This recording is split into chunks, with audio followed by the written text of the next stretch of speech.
ಮದುವೆ ಕಾರ್ಯ ಮುಗಿಸಿಕೊಂಡು ಸಂಬಂಧಿಕರನ್ನ ಭೇಟಿಯಾಗಲು ತೆರಳುತ್ತಿದ್ದ ವೇಳೆ ನಡೆದ ಕಾರು ಅಪಘಾತದಲ್ಲಿ ಪೊಲೀಸ್ ಇನ್ಸ್ಪೆಕ್ಟರ್ ಪಂಚಾಕ್ಷರಿಯ ಸಾಲಿಮಠ್ ಸಜೀವ ದಹನವಾದಂತಹ ಘಟನೆ ಭದ್ರಾಪುರ ಮಾರ್ಗ ಮಧ್ಯೆ ನಡೆದಿದ್ದು, ಘಟನೆಯಲ್ಲಿ ಕಾರು ಸಂಪೂರ್ಣವಾಗಿ ಸುಟ್ಟು ಕರಕಲಾಗಿದೆ. ಹಾವೇರಿ ಲೋಕಾಯುಕ್ತದಲ್ಲಿ ಪೊಲೀಸ್ ಇನ್ಸ್ಪೆಕ್ಟರ್ ಕಾರ್ಯನಿರ್ವಹಿಸುತ್ತಿದ್ದ ಪಂಚಾಕ್ಷರಯ್ಯ ಸಾಲಿಮಠ್ ಈ ದುರ್ಘಟನೆಯಲ್ಲಿ ಮೃತಪಟ್ಟಿದ್ದಾರೆ. ಹುಬ್ಬಳ್ಳಿಯಲ್ಲಿ ನಡೆದ ಮದುವೆ ಕಾರ್ಯಕ್ರಮದಲ್ಲಿ ಭಾಗಿಯಾಗಿ ಗದಗ್ನಲ್ಲಿರುವ ಸಂಬಂಧಿಕರನ್ನ ಭೇಟಿಯಾಗಲು ಪಂಚಾಕ್ಷರಯ್ಯ ಅವರು ಕಾರಿನಲ್ಲಿ ತೆರಳುತ್ತಿದ್ದರು.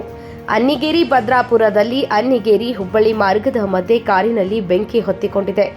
ಈ ವೇಳೆ ಕಾರಿನಲ್ಲಿದ್ದ ಪಂಚಾಕ್ಷರಯ್ಯ ಅವರು ಸಜೀವ ದಹನವಾಗಿದ್ದು ಸುಟ್ಟು ಕರಕಲಾಗಿದ್ದಾರೆ.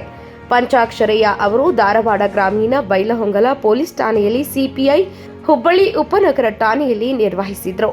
ಘಟನೆಗೆ ನಿಜವಾದ ಕಾರಣ ಏನೆಂಬುದು ತಿಳಿದು ಬಂದಿಲ್ಲ. ಈ ಕುರಿತು ಅನ್ನಿಗೇರಿ ಪೊಲೀಸ್ ಠಾಣೆಯಲ್ಲಿ ಪ್ರಕರಣ ದಾಖಲಾಗಿದೆ. 8 ಗಂಟೆಗೆ ಭದ್ರಾಪುರ ಊರ ಹತ್ರ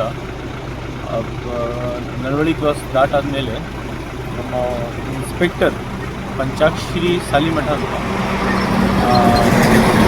ಇನ್ಸ್ಪೆಕ್ಟರ್ ಲೋಕಾಯುಕ್ತ ಆಗಿ ಹಾವೇರಿಯಲ್ಲಿ ಕೆಲಸ ಮಾಡ್ತಾರೆ. ಆಕ್ಸಿಡೆಂಟ್ ಆಗಿ ಅವರು ಸತ್ತೋಗಿದ್ದಾರೆ. ಅದು ಊರು ಬರುತ್ತೆ ಮುರುಗೋಡು, ಬೆಳಗಾವಿ ಡಿಸ್ಟ್ರಿಕ್ಟ್. ಮತ್ತು ಈಗ ಫ್ಯಾಮಿಲಿ ಅವರು ಗದಗಲ್ಲಿದ್ದರು. ಸೊ ಅವರು ಹಾವೇರಿಯಿಂದ ಗದಗಕ್ಕೆ ಹೊಂಟಿದ್ರು. ಸಂಜೆ ಸುಮಾರು 5 ಗಂಟೆಗೆ ಹಾವೇರಿ ಬಿಟ್ಟಿದ್ರು. ಅದಾದಮೇಲೆ 2 ತಿಂಗಳ ಹಿಂದೆ ಅವ್ರದ್ದು ಟ್ರಾನ್ಸ್ಫರ್ ಆಗಿತ್ತು ಇಲ್ಲಿ ಲೋಕಾಯುಕ್ತಲ್ಲಿ. ಮತ್ತು ಈಗ ಮನೆಯಲ್ಲಿ ಅವರು ಫ್ಯಾಮಿಲಿಯಲ್ಲಿ 2 ಮಗ ಇದ್ದಾರೆ. ಮತ್ತು ಸರ್ ಹೇಗಾಗಿದೆ ಅಂದರೆ ಎಲ್ಲಿಂದ ಎಲ್ಲಿಗೆ ಹೊರಟಿದೆ ಸರ್ ಗಾಡಿ? ಈಗ ಹುಬ್ಳಿಯಿಂದ ಗದಗ ಕಡೆಗೆ ಹೋಗ್ತಿತ್ತು. ಈಗ ಇಲ್ಲಿ ಡಿವೈಡರ್ ಜಂಪ್ ಆಗಿ ಸುಮಾರು ಆಫ್ ರೋಡ್ ಆದಮೇಲೆ 50 ಮೀಟರ್ಸ್ ಮುಂದೆ ಹೋಗಿ ಆದಮೇಲೆ ಫೈರ್ ಸ್ಟಾರ್ಟ್ ಆಗಿದೆ ಗಾಡಿಯಲ್ಲಿ. ಆ ಫೈರಿಂದನೂ ನಾವೇ ಸಸ್ಪೆಕ್ಟ್ ಮಾಡ್ತಾ ಇದ್ದೀವಿ ಅವ್ರ ಜೊತೆ. ಒಬ್ಬರೇ ಇತ್ತು ಸರ್ ಅಥವಾ ಹೇಗೆ ಸರ್? ಹಾಂ, ಗಾಡಿಯಲ್ಲಿ ಒಬ್ಬರೇ ಇತ್ತು, ಬೇರೆ ಯಾರೂ ಇರಲಿಲ್ಲ.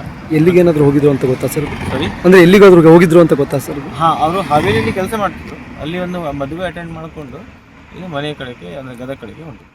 ಅಂದರೆ ರಿಟರ್ನ್ ಗದಗ ಹೋಗ್ತಾ ಇದ್ರು ಸರ್? ರಿಟರ್ನ್ ಗದಗಕ್ಕೆ ಹೋಗ್ತಿದ್ರು. Okay sir, thanks.